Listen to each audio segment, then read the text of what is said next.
All right, folks, it's time to dive into some serious plumbing. And by serious, I mean you might just want to slap the person next to you, though I highly advise against that, especially if they can whip you up like a souffle.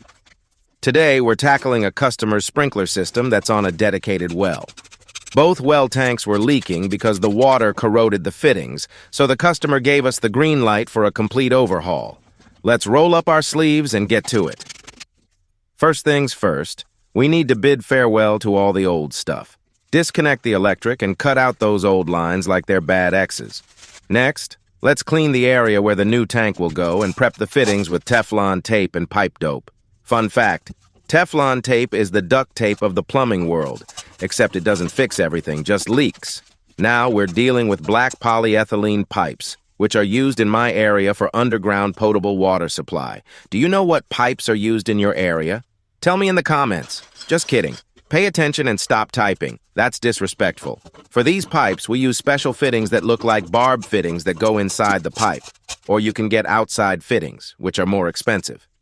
Once your fitting is in, we switch to copper for the rest of the run. Connect your female copper fitting to the polyethylene fitting, then pipe your well T into the tank. On this well T, we're adding a gauge, a pressure switch, and a drain. We'll plug the remaining outlets. Here's a fun fact. Did you know that reverse osmosis systems can remove up to 99% of contaminants from water? That's right, folks. They're the superheroes of the water filtration world. Once the tank is in and piped, we'll add a check valve, then a ball valve, and finally connect to the supply line for the sprinklers. And there you have it, a brand new non-leaky sprinkler system.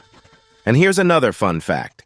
Reverse osmosis was first used in the 1950s for desalinating seawater, turning salty sailors' tears into drinkable water.